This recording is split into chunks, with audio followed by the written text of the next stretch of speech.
E está começando mais um Entre Chaves, o seu podcast de desenvolvimento de software. Eu sou Felipe Chagas e hoje a gente vai falar sobre um tema que muito se fala, mas poucas vezes se entra mais no detalhe, né? Que é a questão do machine learning, ou no português, máquina de aprendizado.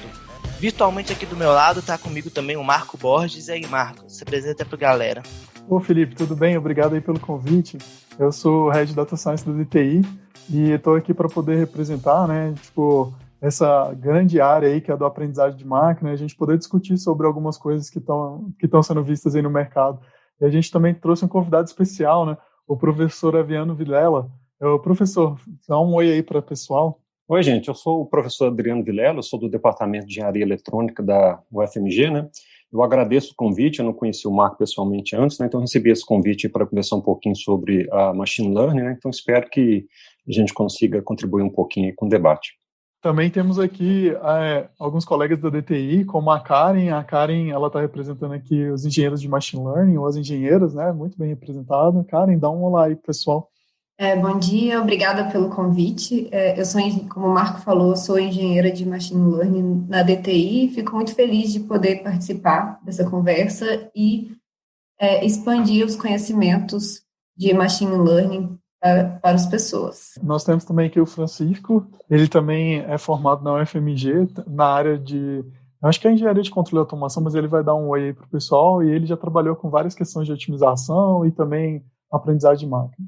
No caso, eu sou formado em sistemas, né? Trabalhei um pouco com aprendizagem de máquinas e, na verdade, diversas áreas, desde reconhecimento de imagem até tratamento de texto, e estou aguardando aí ansiosamente o GPT-3 para eu nunca mais precisar escrever uma resposta de e-mail na minha vida. Essa é boa. E, por último, a gente tem o Gabriel. Gabriel Becker, ele se apresenta aí, Gabriel. Bom, pessoal, eu sou aluno do Adriano, trabalho na equipe com o Marco aqui e estou com receio desse GPT-3 roubar a minha vaga de programador aqui, ó. Isso aí, gente. Obrigado a todo mundo aí pelo convite, né? E acho que a gente deve, como de praxe aqui no Entre Chaves, começar dos conceitos. Ainda mais no termo, né, machine learning, que ele é muito usado até comercialmente. As pessoas querem colocar inteligência artificial aí nas aplicações, porque, meu sistema é inteligente, ele não vai ser não quero um sistema burro, eu quero um sistema inteligente. Mas, na prática, assim, né, os casos de usos e onde que deve ser aplicado são bem específicos, então é importante entender o que está por trás, inclusive, porque a inteligência artificial, né, o machine learning é uma das práticas. Então, vamos começar do início. Quem aqui quer definir para a gente o que é um machine learning? Eu posso puxar essa definição aí, então. Primeiro, né, machine learning, do inglês, é a aprendizagem de máquina, e é uma nova vertente, eu diria, da computação, né, mas é uma união de várias disciplinas que busca uma forma de programar um computador que não é explícita, né, que não é direta, ou seja, a gente vai programar o computador para ele aprender e não a programar ele para resolver uma solução específica. E depois que você programou ele para aprender, o computador em si, sozinho, vai conseguir encontrar uma determinada solução que converge para aquela solução que a gente está esperando. Às vezes a gente consegue entender, né, que solução que é essa que ele está fazendo, às vezes não, às vezes fica tipo um pouco caixa preta, né? E aí, e eu acho que esse termo, ele está meio que mais em vigor do que o termo inteligência artificial, né? Porque a inteligência é algo muito indefinido, amplo, assim, né? Muito amplo. O que é inteligência? Defina a inteligência, não tem como. Então, aí o pessoal pegou e começou a usar mais esse termo aprendizagem de máquina, porque a gente consegue provar que uma máquina está aprendendo, né? Ela está resolvendo uma tarefa, né? Só para complementar o que o Marco disse, e aprender sozinho, mas na verdade a gente usa dados, né? Um ponto importante do aprendizado de máquina são os dados que o nosso algoritmo vai aprender, na verdade, através deles. Bom, eu acho isso interessante porque tem algumas instâncias mais recentes aí onde isso está aprendendo a partir de regras, né? Nesse caso do AlphaZero, eles só passaram as regras para ele e ele, isso me preocupa um pouco, ele joga com a versão, sei lá, começa com a versão 0.1, aí vai para uma 0.2, que aprende da 0.1 e vai bater nele mesmo, vai fazer uma coisa iterativa que é meio é interessante, mas ao mesmo tempo eu acho um pouco preocupante também. Não sei. Esse ponto é interessante, né, professor Adriano, porque é o seguinte, existem várias abordagens, né, supervisionada, não supervisionada, e a que eu mais gosto, que eu acho que a cereja do bolo, que ela chama de reinforcement learning, né, aprendizado por reforço. Exatamente. E esse exemplo que você comentou é exatamente aprendizado por reforço, né, onde você entrega um goal, né, um objetivo para o seu algoritmo, e seu algoritmo vai aprendendo a resolver aquele objetivo, né. Aí tem um grande problema com isso. Não sei se vocês, talvez gostaria de falar mais para o final, mas no que a gente dá o objetivo para ele, o grande problema que eu vejo é que muitas vezes, porque na verdade a gente quer que ele aprenda alguma coisa, né? Mas o jeito que a gente faz é passando um objetivo, né? Mas aquele objetivo, na verdade, expressa o que a gente quer que o algoritmo aprenda ou que é o que a gente consegue expressar para ele, entendeu? Então, por exemplo, tem um exemplo que você quer treinar um algoritmo para jogar um jogo, não sei, né? Então, assim, o objetivo que você passa para ele é obter o maior score possível, né? Mas você não consegue falar explicitamente, não, eu quero que ele aprenda de forma, sei lá, ética, não. Eu quero que ele tenha o maior score possível, né? Então, talvez ele consiga isso através de uma trapaça, não sei, ou mesmo mudando o mecanismo que calcula os pontos, né? Então, muitas vezes a gente não consegue expressar exatamente o que a gente quer que ele aprenda, né? A gente só passa um gol, mas pode ter coisa escondida aí por trás, né? Muito interessante, eu acho. Adriano, isso que você falou, que assim, quando a gente vai olhar até no desenvolvimento de machine learning, isso acaba sendo realmente interessante do ponto de que, inicialmente, né, esperava-se que quando a gente vai olhar treinamento supervisionado, não supervisionado, né, com clusterização e afins, quando você pega o treinamento supervisionado, né, seria o humano ensinando a máquina. A gente já tem ali, né, a gente utiliza os dados para fazer esse tipo de controle. Então, meio que a gente está treinando ele de acordo com a nossa visão e os dados que a gente tem. Isso acabava criando muito ali um viés, né, de acordo com os dados e a nossa visão de mundo. E quando a gente vai olhar no desenvolvimento de machine learning, e a gente tem hoje, até quando você vai fazer deepfakes e outras coisas, né, a gente descobriu que uma das formas que a gente tem de treinar uma inteligência artificial é usando outra. Quando você vai fazer uma IA para gerar rostos, por exemplo, a melhor maneira de você fazer esse treinamento é você colocar uma outra inteligência artificial para reconhecer rostos, né? E uma vai treinando a outra. Exatamente. Tem um livro interessante, eu estou tentando lembrar o nome dele aqui, eu tenho que procurar aqui no meu database, mas é tipo assim, o viés do objetivo em português, né?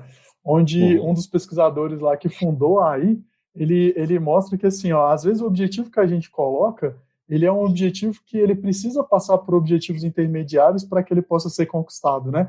Por exemplo, você pede um robô para que ele possa caminhar, mas o caminhar, ele depende de você tanto balançar a sua perna, quanto você, mudar o centro de gravidade de uma perna para outra. E talvez se a gente treinasse, né, fizesse objetivos intermediários, o nosso robô, o nosso algoritmo, né, ele ia convergir mais rapidamente para o resultado, né? E aí uma das propostas que ele coloca é, inclusive, não buscar melhorar um objetivo, mas buscar uma novidade que faz melhorar aquele objetivo. Então é como se ele fizesse exatamente uma seleção natural de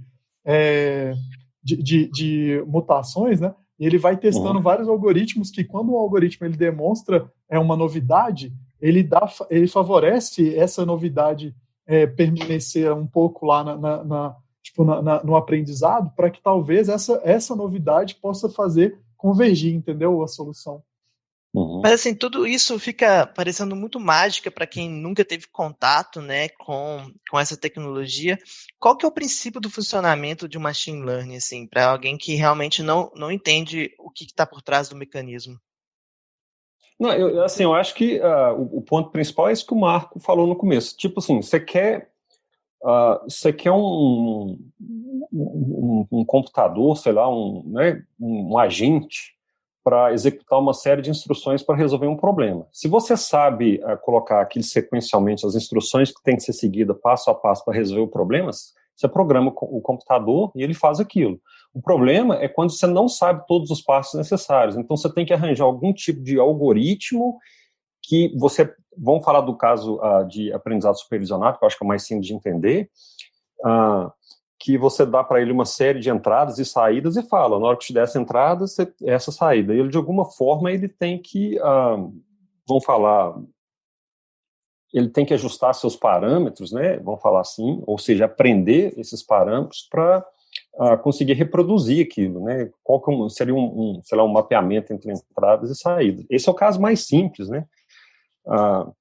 Então, assim, eu acho que o jeito mais fácil de entender é isso. Quando a gente não tem a solução fechada, né, a gente consegue que ele, a partir de dados, né, e nem sempre é dados mais, mas ele consiga resolver aquele problema, né. Assim, ele tem que aprender, porque a gente não consegue passar para ele a solução explícita, né, com uma sequência de passos, que é o que acontece no caso de um algoritmo tradicional, eu acho, né? Eu acho que a gente poderia até abordar essa sua resposta aí, sabe, Felipe, através do histórico. Olha só, o primeiro momento marcante assim, para o aprendizado de máquina, né, que a gente teve foi o jogo lá, né, a batalha de xadrez entre o Kasparov e o Deep Blue, né?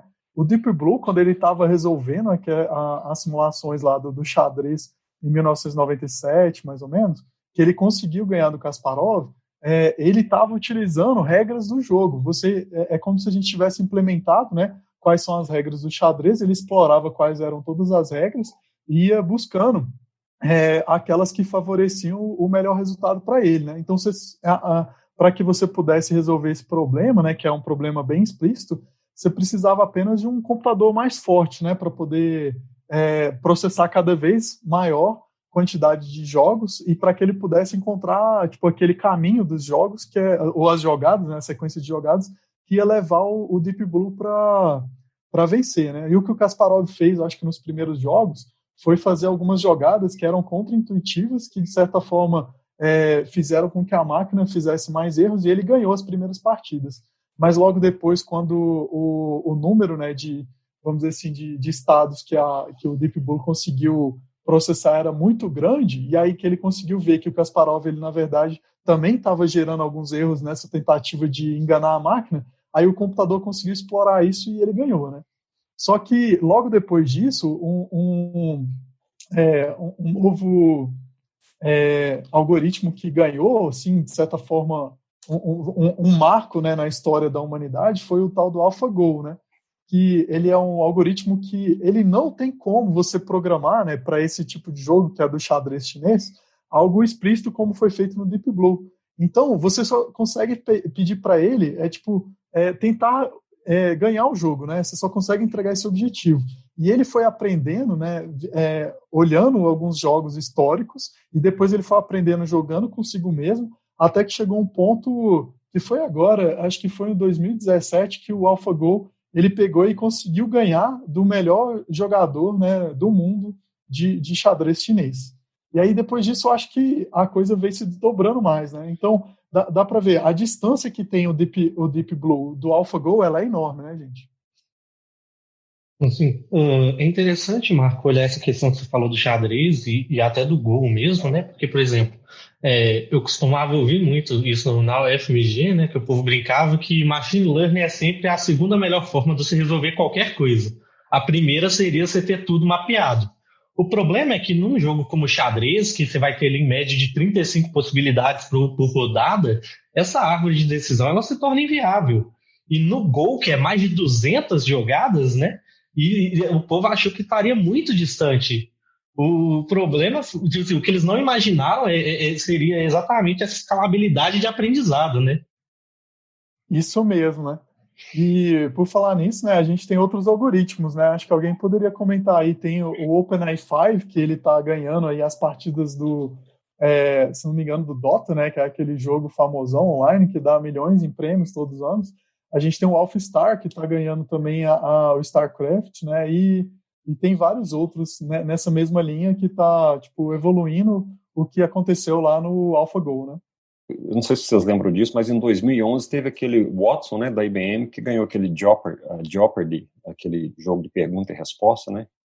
Mais antigo um pouquinho, né? Mas foi um passo importante também, eu lembro. Ganhou um prêmio de $1 milhão, né? O Jeopardy, ele ainda assim, ele é bastante interessante, né? Até quando você vai olhar o treinamento que a IBM fez em cima dele,